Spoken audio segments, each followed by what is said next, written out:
Olá! Nesse vídeo eu vou te dar duas dicas básicas de cultivo que são bem legais. A maioria das pessoas não contam todas as dicasinhas pequenas. Mas eu sei que além das flores, existem muitas pessoas que gostam de todos os detalhes relacionados à rosa do deserto. Eu até conheço um produtor da Tailândia que tem um perfil onde ele só mostra o corpinho da planta, o Caudex.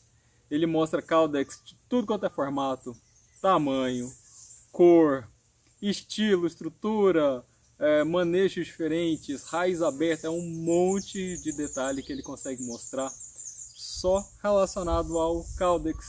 Ele trabalha principalmente com o arábico e a espécie arábico ela não tem tanta diversidade de flor quanto a Obesum. Apesar de ter algumas vantagenzinhas e dá para fazer enxerto neles também. E você, como é que é? Gosta de Caudex também? Que tipo de Caudex você acha mais interessante? Mais alongado? Mais redondo? Eu vou te mostrar um aqui que é um estouro, tá quase estourando o vaso mesmo, olha só. Tá enorme esse daqui, não é mesmo? Esse daqui foi uma coisa bastante inusitada, não é tão comum eles ficarem desse tamanho dentro de um vaso de 1 litro, é um vaso pequeno e essa cresceu muito. Não é comum, essa aqui é uma planta excepcional. Tá? E essa daqui é uma outra excepcional também, é uma outra basicamente da mesma idade, mas que cresceu pouco, não é um galho, se você observar bem, tem um caudex aqui, começando a engrossar, veio de semente, mas isso aqui é para mostrar o quanto você pode encontrar plantas com uma genética diferente e que influencia na velocidade de crescimento e no tamanho que a planta vai ficar. Essa eu não estava pensando em passar, mas é uma dica também. Se você está muito preocupado com o crescimento da sua planta e você tem duas com crescimento diferente, cuidando da mesma forma, pode ser que o problema seja genética. Mas tem outros detalhes, por exemplo, pode ter um micro-organismo, uma bactéria, um fungo atacando a raiz. Existem vários detalhes. Rosa do deserto é uma planta para quem gosta bastante de mexer na planta, de interagir, limpar a raiz, porque todos esses processos acabam ajudando no desenvolvimento. E à medida que a gente pode pensar que mexer desse tanto atrapalha, outras plantas realmente não gostam, acabam morrendo, mas rosa do deserto você tem que aprender a manusear, mexer bastante. Além do Caudex, tem pessoas que gostam de outros detalhes, como por exemplo das folhas.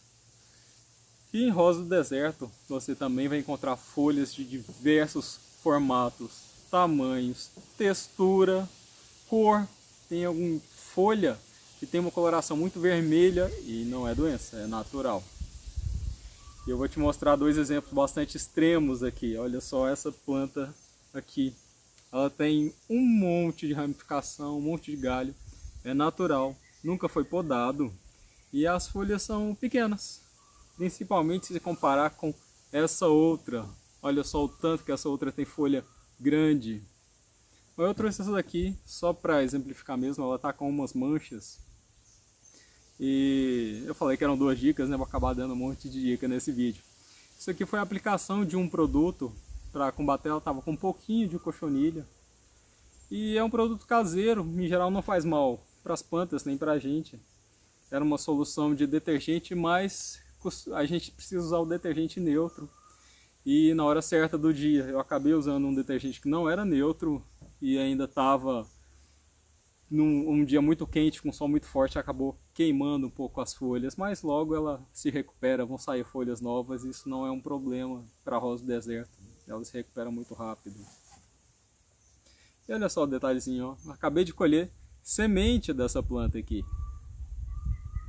E dessa outra aqui também, eu colhi semente recentemente. Na verdade, a vagem abriu, as sementes caíram, eu tive que sair catando as sementes. E essa é uma outra dica. Eu coletei as sementes separadas e anotei qual era a matriz, porque eu quero identificar como vai ser a característica das plantas que vão nascer. E a dica, além de você anotar individualmente quem é a planta, qual foi o cruzamento, porque isso vai te ajudar a acumular informação sobre como é o resultado do cruzamento. Se essa planta aqui vai manter as folhas pequenas, se os filhos dessa planta vão continuar com as folhinhas pequenas, por exemplo. E por que eu guardei num saquinho de papel? Aqui as sementinhas ainda estão com os cabelinhos, eu tenho que limpar. Quando a gente acaba de colher as sementes, elas ainda estão um pouco úmidas. Então se você pegar e colocar num saco de plástico, numa Tupperware, você pode correr o risco das sementes mofarem, aparecer um fungo ali. E o saquinho de papel vai te proteger com relação a isso. O saquinho de papel é a maneira mais segura de você guardar as sementes. E pode guardar durante um bom tempo aqui. Elas não vão mofar, não tem umidade, ele é poroso. O formato das folhas das rosas do deserto, elas contam uma história pra gente.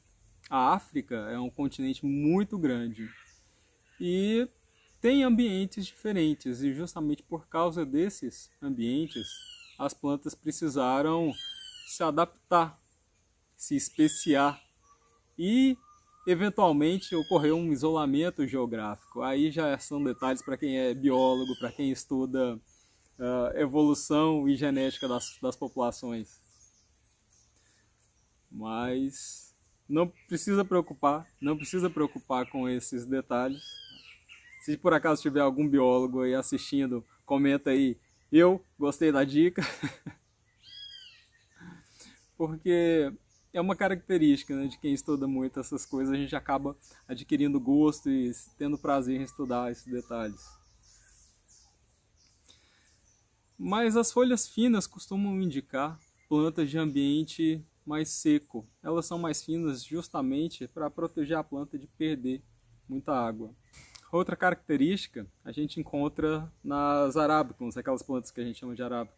Elas têm a folha mais macia. Na verdade, o que ela tem ali é uma camada de pelos. Se você pegar a folha e puder olhar numa lupa entomológica, você vai enxergar um monte de pelinho e essa estrutura serve para proteger também um pouco da desidratação. Então são duas características para ambientes mais secos. Mas a África ela também tem uma área litorânea e tem rosa do deserto espalhado em quase todo o território africano. E nessa região mais úmida, litorânea, é que a gente vai encontrar as plantas de folha maior, folha mais larga e fininha. Se você pegar, por exemplo, a folha da arábica, uma folha dessa mais fina e outros tipos de obesum, você consegue sentir a diferença na textura. Algumas são mais finas, outras mais grossas. E plantas de ambientes mais úmidos, elas não precisam se preocupar tanto assim com a umidade do ar. E por isso elas podem ser maiores. Eu gosto muito de uma espécie de rosa do deserto que tem a folha fininha e comprida. Infelizmente aqui no Brasil elas ainda são muito raras. É o Adenium oleifolium. Ele fica mais ali na parte sul da África. E eu vou fazer um vídeo detalhando de forma muito mais minuciosa essa questão das espécies. Vou trazer artigos científicos, opinião de pesquisadores, coleções de jardins botânicos famosos no mundo para poder explicar de onde vem o nome das espécies e quais são as espécies consideradas pela ciência.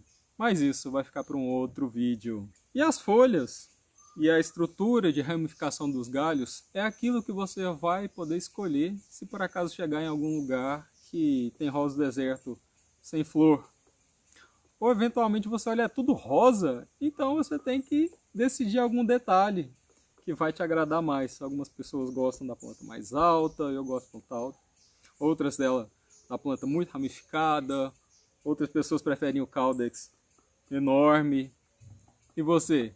Como é que você é com relação a essa preferência? Comenta aí pra mim. Outra dica que eu vou te dar aqui é sobre poda. Eu comentei que essa planta, por exemplo, ela nunca foi podada. Essa planta super ramificada. Essa aqui com 2 galinhos ela já foi podada uma vez. Essa outra com flores também já foi podada e essa aqui também. E a gente pode reparar que a resposta das plantas é diferente. Às vezes você poda um galho e continua saindo um único galho. Dali ela não ramifica muito. Outras ramificam pouco. Essa aqui, por exemplo, está com 3 galhos. Ela já foi podada 2 vezes. E cada vez que poda, ela solta apenas 2 ramificações. Essa daqui ela já soltou um pouco mais. Isso é importante porque a rosa do deserto dá flor, produz flores, principalmente nas pontas. Então, quanto maior o número de pontas, mais flores você vai ter. Existe um mito de que essas plantas que produzem muitos galhos não dão flores. Aí, como você pode ver, é mito mesmo, porque essa aqui até fecundada foi. Pode ser que plantas desse tipo precisem de um pouco mais de luz, porque se ela tem tanto galho, assim, ela pode acabar sombreando algumas folhas, mas isso é só uma hipótese. O meu ambiente é bastante iluminado aqui, então elas florescem. Eu teria que testar em um ambiente escuro para ver como é que seria o comportamento dessa planta. E além dessas diferenças que eu comentei aqui, de caudex, folha, tipo de ramificação, você também vai encontrar diferença no tamanho das sementes. Você tem semente maior, semente menor, mais gordinha. Algumas características eu já sei que estão relacionadas com a espécie. Aqui eu não tenho nenhum arábico para mostrar, mas normalmente a semente delas é um pouquinho maior do que do obeso. E uma das coisas eu pelo menos acho muito legais de ver essas diferenças todas é porque eu lembro de toda a genética que eu já estudei. Você lembra da genética que estudou lá no ensino médio, no segundo grau, antigo segundo grau? E a gente aprende lá no ensino médio que a aparência da planta é a mistura da genética mais o ambiente, mais a interação entre esses 2 fatores. A interação é um pouco mais complicada, a maioria das pessoas não lembra como que isso funciona. Mas a gente consegue relacionar essas características da genética das plantas até com as características das pessoas. A gente sabe que tem gente que é mais alto, gente que é mais baixinho, uns que ficam mais gordinhos. E, gente, é a genética. É claro que o ambiente influencia muito, ele faz parte daquilo que a gente chama de fenótipo, que é a cara das plantas. E comenta aqui pra mim, o que é que você acha de toda essa história? Você lembra da genética? Você gosta de correlacionar com isso? Quais são as características que você gosta mais? Aproveita também, curte o vídeo, porque isso vai ajudar a você receber mais conteúdo de qualidade como esse sobre rosa do deserto e detalhes de genética e dicas de cultivo. E até o próximo vídeo.